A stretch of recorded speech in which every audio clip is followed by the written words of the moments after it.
Okay, so in other words, let's say if your xi is equal to aj, under this condition, you will calculate what is the deflection at each of the locations. That's how. And if I calculate that, that will be enough. So what is WII? WII, you can see 1 over WII square is nothing but here mi, whatever mass I have for the gears or pulleys, times what do we have, delta II. That's all. So if I have the influence coefficient formula and the masses, then I can evaluate what is the critical speed Wi. So this is the advantage of the Dunker-Lees formula. Simplifies greatly our calculation of the critical speed. So let's go further here and see a simple example problem. Consider a simply supported steel shaft with 1 inch diameter, 31-inch span, 31-inch span here, 1 inch diameter, supported between two bearings here and here, carrying two gears 35 and 55 pound weight. Find the influence coefficient, find omega y square, and critical speed using Rayleigh's equation, which is 723. So if we see here, different methods are given. Let's see. This is the Rayleigh's equation we have to use and calculate it. So this is based upon calculating the deflections and then uh, evaluating the critical speed. Okay, so here we are not going to draw the shear force and bending moment diagram to evaluate what is the deflection. Rather, we are going to use the influence coefficients to calculate our y's and then use the Rayleigh's equation. From the influence equation, the values omega 11 and 22. Again, what is the formula? You can see here. We can use this formula. There is also a different formula to calculate our omega 11. We can see slightly different formula over here. Okay. So let's see here. This is according to the mass or the weight W1 times delta 11 over delta Cc. So again, based upon influence coefficient, slightly different expression than this expression. Okay, so different ways to calculate W22. Use Dunker-Lees equation to estimate the critical speed. Use superposition to estimate the first critical speed, etc. Estimate the shaft's critical intrinsic critical speed. What is the intrinsic critical speed? Is going to be this guy. Okay, and finally we are going to add those two quantities together to get the total critical speed. So let's see one by one. I'm not going to solve, we'll go through the slide and you will understand. Find the influence coefficients. So before we calculate that, we evaluate what is I and then these quantities. And why do we need these quantities? Again, we go to the formula for influence coefficient. We can see 6EIL. Okay, we have to calculate this quantity in the denominator, and therefore we have that. So 6EIL is evaluated first, then we calculate the influence coefficient delta. How many masses we have? 1 and 2, only 2 masses. So we can calculate delta 11, delta 12, okay, and then we can calculate delta 22 and delta 21. So these are the quantities, and AJ and BJ values can be evaluated based upon the location given here. We can clearly see 7 corresponding to this weight. And if you want to calculate AJ corresponding to this weight, we have to add 7 plus 30. And BJ will be whatever dimension is in the other side. So we can evaluate, for example, delta 1, 1. Okay. Delta 1, 1 will be, we apply a unit load right over here and calculate what is the deflection right here, right in this location. So your AJ is 7 and your BJ will be 13 plus 11, which is 23, 24. Okay, and the total length is 31. Okay, so let's see the formula here. What is the formula that has to be used? Let's go back here. Maybe I will open it in the book. That way it will be easier for our reference. Influence coefficient here. Okay. Bj times xi, that's the formula we have to use. Bj is 24 corresponding to this location. Okay, add these two. Then xi, what is xi? Xi is the location where we are calculating where what is the deflection, and this will be 7. Okay, so therefore we have 7. Then let's go back to the formula. L square minus Bj square minus xi square. L is 31, Bj is 24, and at the location 7. Okay, so in this way, we just substitute, calculate what are the influence coefficients. Once we have the influence coefficient, the total deflection can be evaluated, provided we know what are the weights corresponding here. We have 35 pound, 55 pound, and we have to multiply 35. Okay, so they have in pound. Since this is in pound, there is no difference between W1 and mass 1 here.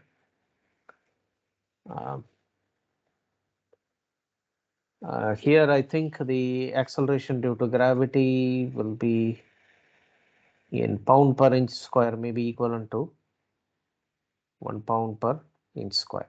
Okay, so this way, even if we multiply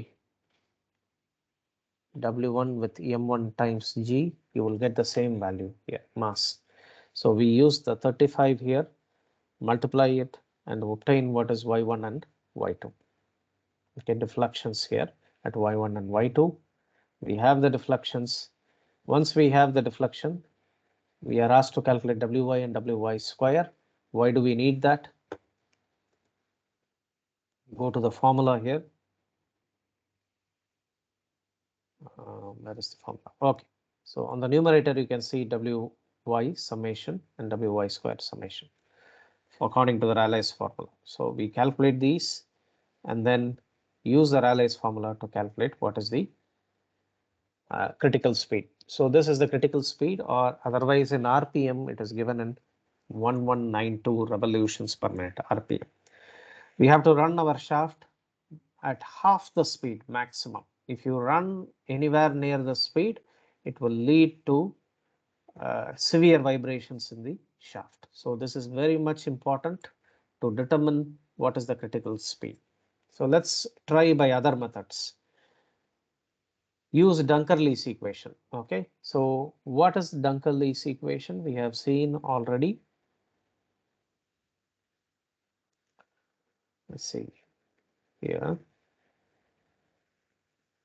So this is the Dunker-Lee's equation here. We have to use to evaluate what is the first critical speed. Okay, so what is W11, etc. Let's see how they have calculated. Okay, so to calculate W11 square, they are calculating using the formula over here. Let's see. Okay, here they have given G is 386. Okay,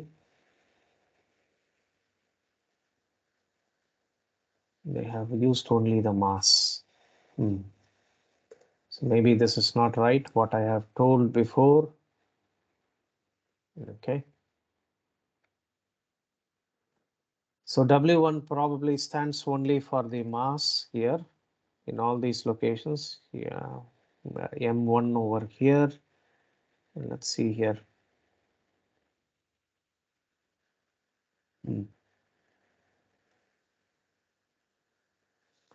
Okay.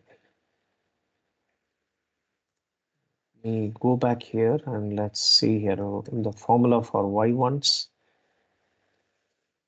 was based upon mass M1. Okay, so that's why the mistake here.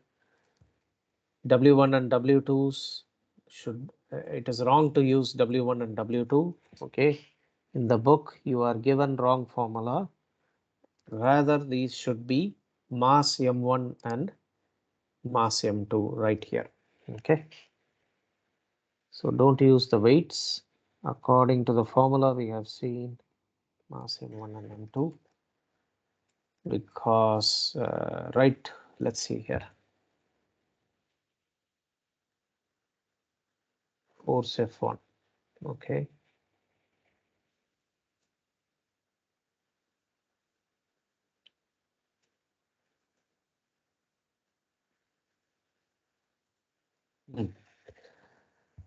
so based upon the influence coefficient, let us go back to the influence coefficient here.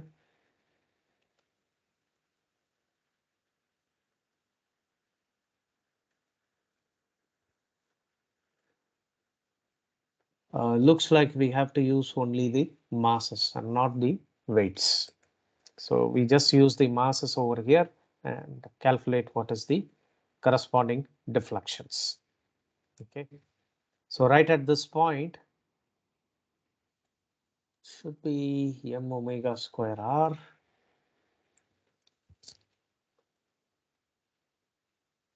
Let's see here, inch influence coefficients are given inch per pound force. Okay. All right. So we can see the influence coefficients are given in pound force.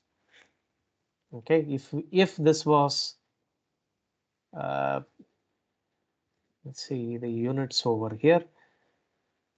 If the value of E, yeah, RF. The yes, equations. Scroll down, Doctor. yeah, Equation, it is F. Go above. where above, okay. The The it is the F. F should no F should be in Wait, Doctor. newtons. Right. Pardon? Should be weight. F should be weight, Doctor. Yeah. Yes. Ideally it should be weight. I'm coming over that. One second. I'm coming over that. But first of all, we have to realize that we are calculating 6 EIL here in pound force inch cube. Okay. 1 second. I'm coming over here. So first we need to realize in what units we have calculated delta Ij. Okay. It depends upon the units we use for E. In the English units, we have used 30 times 10 power 6, which is in pound force. Okay. We do not use the G value over here. It is in pound force. Since it is in pound force per inch square, 30 times 10 power 6 is in pound force per inch square. We can see the total result we get is pound force inch cube. So when we calculate the influence coefficients, it comes in inch per pound force. Okay. So therefore we use the mass over here instead of the weight. But ideally it should be weights. Let us imagine we calculate 6 EIL in terms of SI units. If we calculate 6 EIL in a SI units, what are the quantities? Let's say assume it is steel. Maybe we have 200 gigapascal. Okay, so in this case, we will use 200 times 10 power 9 Newton per meter square. That will be the unit. I, we will have whatever I value we have. Okay, so maybe meter power 4 and then multiply by the length, which is in meters again. So here we can see what is the unit we are going to get, Newton meter cube. But in the problem we are having pound force inch cube.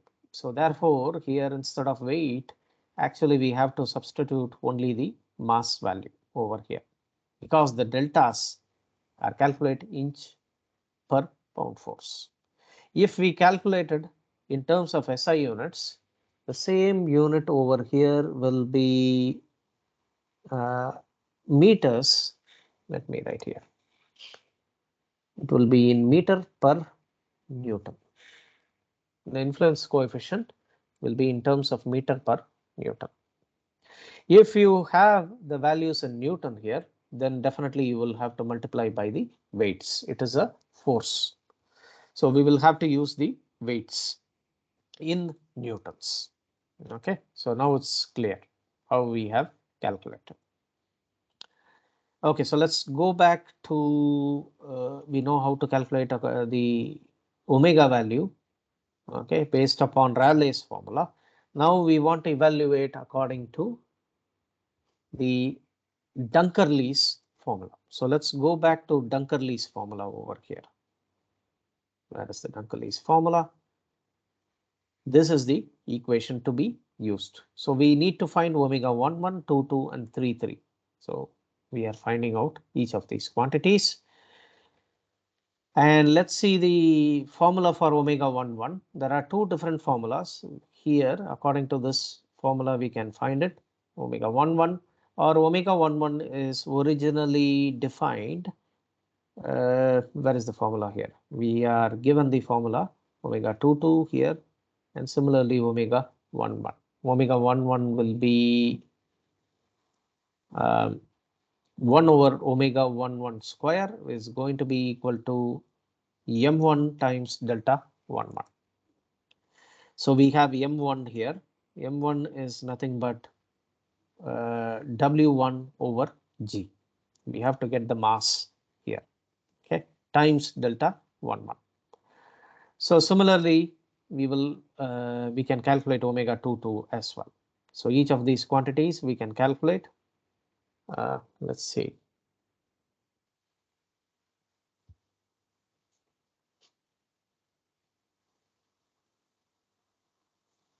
In pound force here, again pound force is taken to be 35 pound force.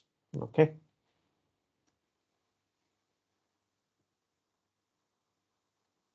Let's see here in what unit they have. I'll divide it. Okay, so I think these are the weights they have given in terms of W1 and W2 in pound force. Okay. So in English units, pound force is W1 and W2. We substitute, and the G value is given here to be, let's see, 386. Where they have not given here. This should be in inch per second square, 386.1 inches per second square, G value, and then substitute, calculate that, and finally the critical speed. So the Dunkerley's formula gives slightly different results, 124 and 120, reduced result. And there is the third formula. We can see 724. Let's go here, 7.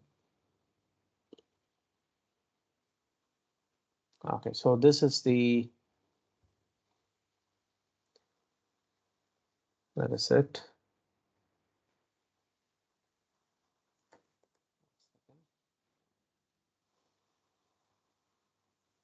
Okay, so first they have calculated delta CC.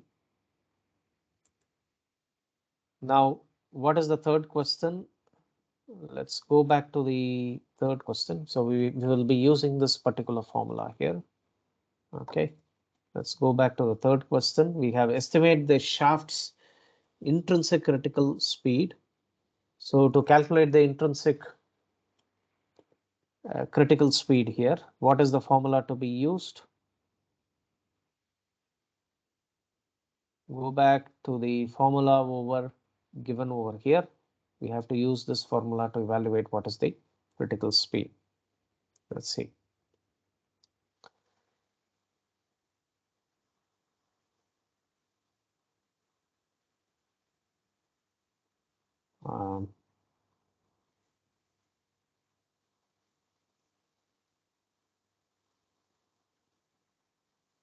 Okay, so here we have pounds per square inch. This is the critical speed formula we use, and this is what we get. Okay, so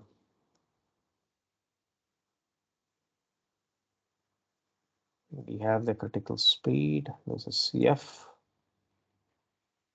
There is also a question on use superposition to estimate the first critical speed.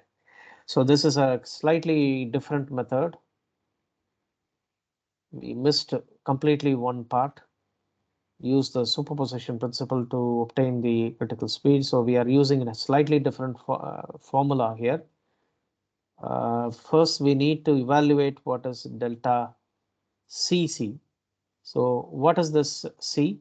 Right at the center of the span of the shaft, we evaluate what is the, let's see, what is the deflection in the shaft due to the unit load placed right in the center of the shaft. So that is the delta CC value. We use the same formula as before. Let's go back to the solution here. Okay. We use the same formula and evaluate what is delta CC. So what is the formula to be used? We use the influence coefficient here. We will use AJ and BJ are equal values right at the center and calculate this value. Okay, so what is the B value? Should be half the value of 31, 15.5. X will also be 15.5 at the same location. And then we evaluate delta CC. Once we have delta CC based upon the alternate formula, what we have here. Okay, so we evaluate W1C and W2C values. Based upon these W1C and 2C values, again, we will be able to evaluate what is the omega value here. Okay, so we are calculating using the principle of superposition. Again, the same value, we get 120.4, and slight difference between the two values here.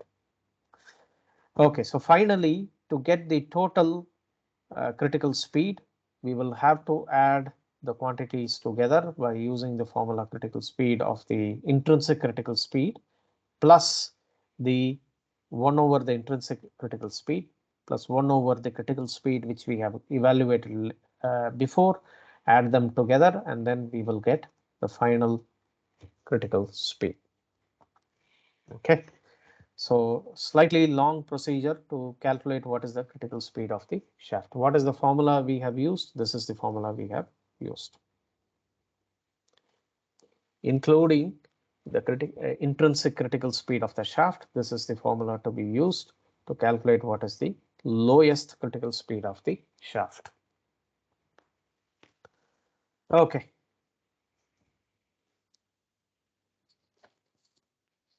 All right. So finally, we are coming to the last portion of the design in the shaft. We have to also select sometimes accessories to the shaft. So how do what kind of accessories will be required? Where there are keys we have to select if we want to connect the shaft to the hub. Sometimes we also need to select set screws and other parts. So let us see some of these accessories. Set screws, what are they used for? They resist axial and rotational motion.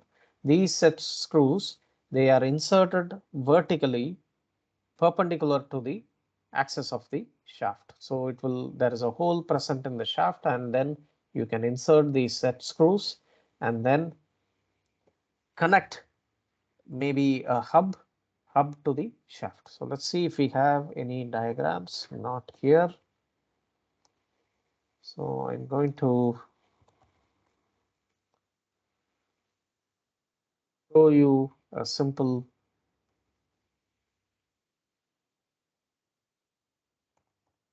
picture so that you can recognize how the set screws are used. So you can see here specifically, so maybe we go to the images directly. So this is a hub which can be connected to a shaft, and the hub has a hole, and you may insert a set screw. Set screw could be,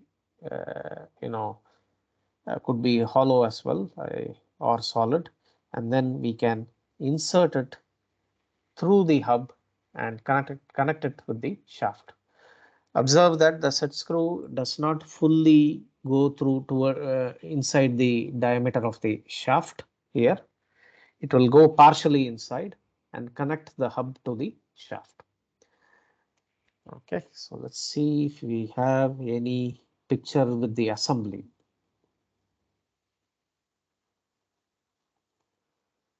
Okay, so we don't have. Let's see here this picture, maybe.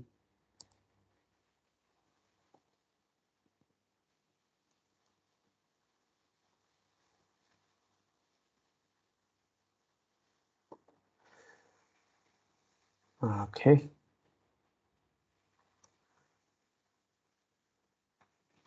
Okay, they haven't given.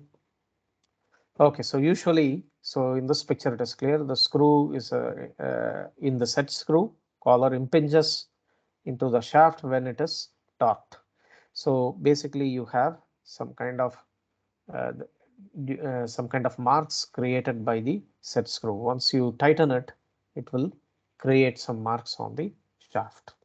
So this is an example of the set screw. Let's go back to the slide and let's see how to make selections for the set screw. There are standard sizes which are available, and based upon your holding power that is required, you might select a particular set screw for your application. So you will choose from this standard sizes. In addition, you may have keys and pins. Unlike the set screw, pins will pass right through the cross section of the shaft. They can pass right through it. It can be solid or hollow. Okay, it can be tapered pins or straight pins. Keys, on the other way, they are directed along the axis of the shaft. We have already seen you will have key seats and you will be able to insert them on the shaft. So we can see simple example again. First, so these are some of the examples. You have a hollow pin, solid pin, etc., and you may be able to connect your hub to the shaft here through the pins. Okay, and keys we have already seen. Keys are inserted axially along the axis of the shaft on the key seat and on the hub. Hub also there is a key seat. They connect the hub to the shaft. They can support only torsional loads. They are unable to support any axial loads. Pins, on the other hand, they can support both axial and the torsional loads up to a certain extent. Okay, so how do we select the pins? Again, standard sizes are available according to the table for the pins as well as for your keys. Standard sizes are available and you can choose them depending upon the size of your shaft. In the case of keys, you can see depending upon the size of your shaft, you can see what is the key size, and also the key seat dimensions are also given here. In the case of pins, if you have a tapered pin, you will calculate the small end diameter from the big end diameter here, and you can choose different diameter pins according to the table given here. Okay, so I'm going to stop right here. I think the timing as per your Ramadan timings, let's check 9 to 9:50. Okay. Okay, so up till 9:50, we have time 10 more minutes. So I will continue this part and we will try to finish this chapter. Okay, so failure of keys. So how do, whenever you select keys, for example, you will have torsion applied onto the keys and that will lead to shear stresses on the keys. So how can your keys fail? Most probably due to very high stresses over there in the corner, either the shaft will get damaged or the key can get damaged. Usually you will select a material for key such that only the keys get damaged and they do not damage your shaft. So you will have direct shear. That is one way of failure for your keys. Or you can have your keys fail due to bearing stresses. So let's assume this is your key and the forces which are applied on the keys are in this direction. So what might happen? You might have a shear applied on this surface, direct shear being applied on this surface over here. So if I draw a 3D diagram,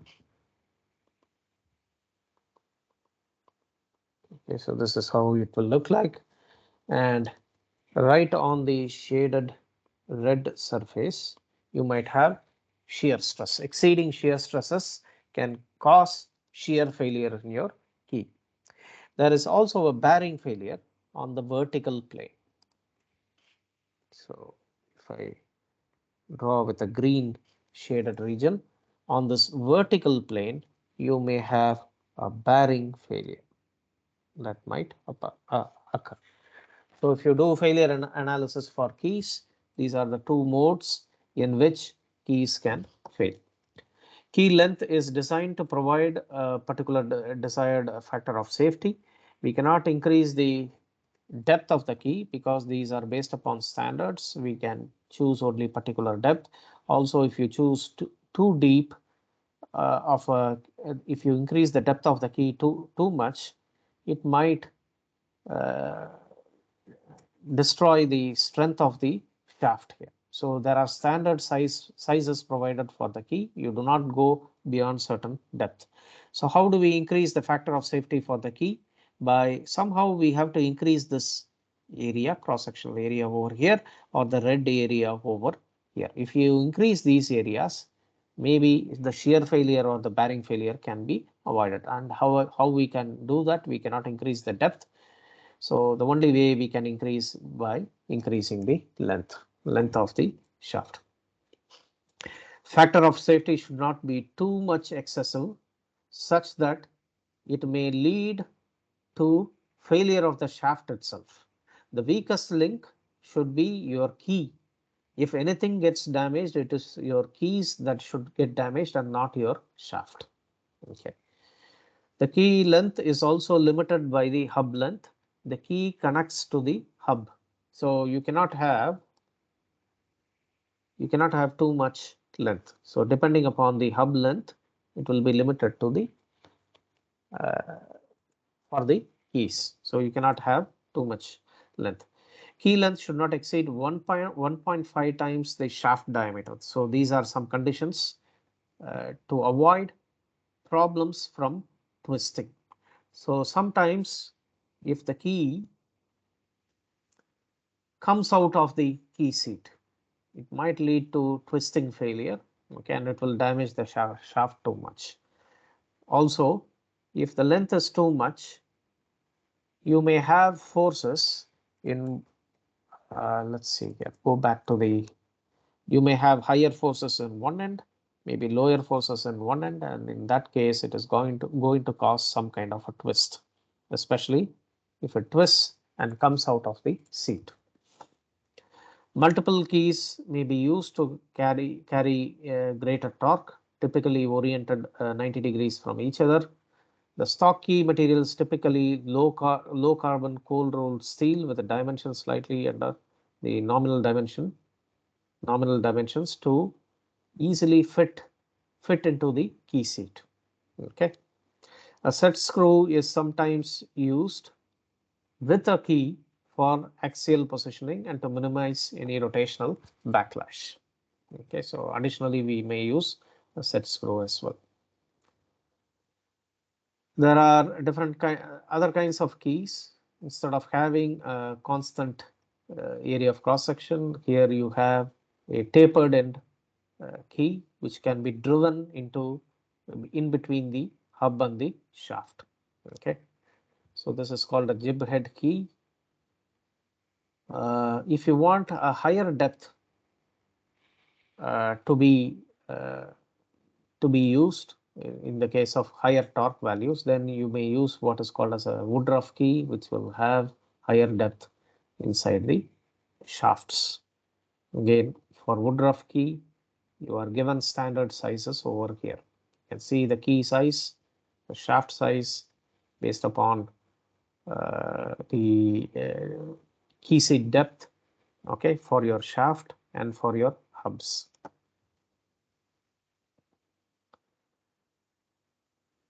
Okay, again for different key seat width is given in the table here for Woodruff keys in particular.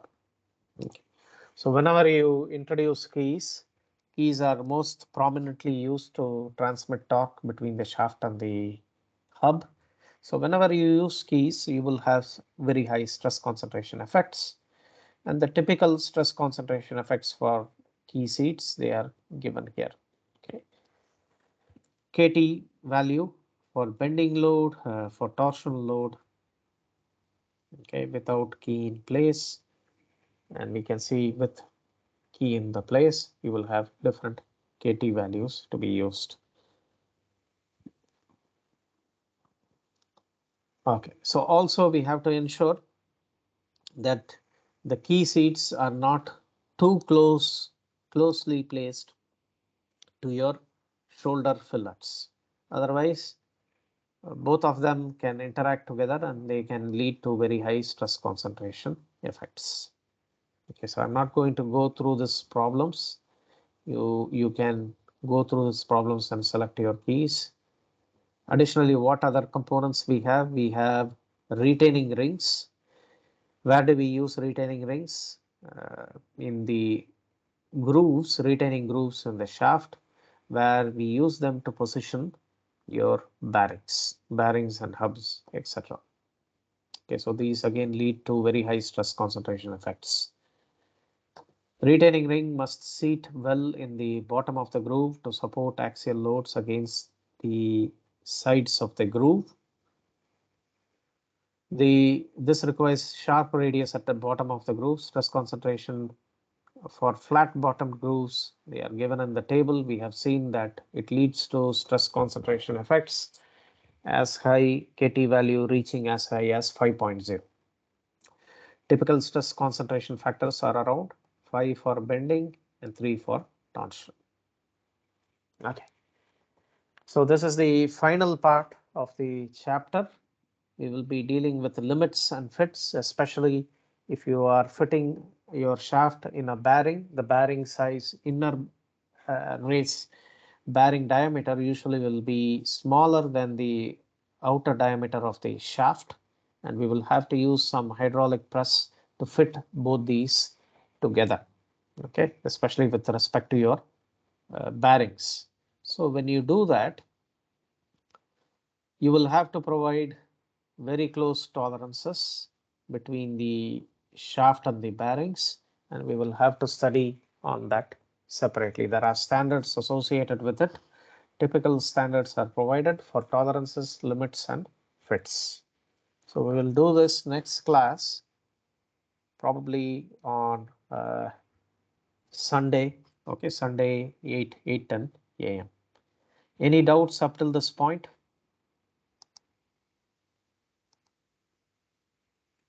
Do you guys have any doubts? Okay, so if you Sure, don't indeed. have any doubt, pardon? Calculations such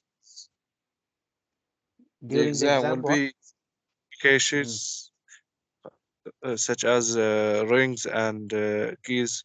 No. So in the exams, mostly we are going to stick with fatigue and static failure calculations, or something related to, let us say, the finding the natural frequency of the shaft. You will not have enough time to do a complete design. Even in the case of a fatigue failure, where we had to determine the diameter of the shaft, there is a very long procedure. If you remember, we went through a very long procedure. So I will not even ask you to go through those kind of problems. Again, if you recall, let's go to here. We are in 86. Okay. That's the problem. Okay, so you remember this problem. We had to go through very long procedure. Even these type of problems I cannot ask during the exam. So what is the type of problem that might? Just 1 second, hold on. Okay, so this is the type of problem. Let's see. This is the type of problem I can ask you. Calculate factor of safety, or I will give you a very simple shaft with just one diameter, not many steps in the shaft, one diameter value, and I will ask you to use one of the failure theories to calculate the diameter of the shaft using only one iteration. Okay, so this is the type of problem which can be asked, or I can ask you to evaluate what is the critical speed. Very simple problem using, maybe you just use Dunkerley's method or one of the other methods, Rayleigh's equation. Okay, so only these kind of problems. In your exams, again, I will not ask you how to, I will not ask you to select all the accessories here. All these problems will not come. Okay, so for your design case, suppose if you are doing some design in your project, or maybe in your, I'm specifically talking about senior projects, you may need all these specifications to be provided. So that's why we are going through that. And you must also know how to select all the accessories for the shaft in case you are working on some kind of project. Okay. All right. Next class, we will go through limits and fits. This is extremely important if you are doing a real design of a shaft, because you will have to select your bearings, and that will be based upon limits and fits over here. Okay. All right. Any other doubt? Doctor, when is test 2 date? Test 2, we are going to have right after Ramadan, maybe 7th May or some other date. And which chapters will be included? Let's see here. Once, let me confirm here. Let's see. Probably 7th is Saturday. Maybe around this week, 8th, 9th, or 10th. One of these days we will have the exam, and the chapters included will be chapter 5, shaft chapter, definitely, and then there are 2 more chapters which we need to cover. Hopefully we cover before that time. So right after shaft we have fasteners, and after fasteners we have to cover springs, or the other way around, maybe springs and fasteners. Okay, so if we cover these 2 chapters, we are done with the course. Okay, So Doctor. go through chapter 5, especially fatigue failure, and shafts, and maybe one more chapter which we will be able to cover before the test. Okay. So if you don't have any other question, I'm going to stop right here, and we will meet again next week. See you guys then. Thank you, Doctor. Yeah.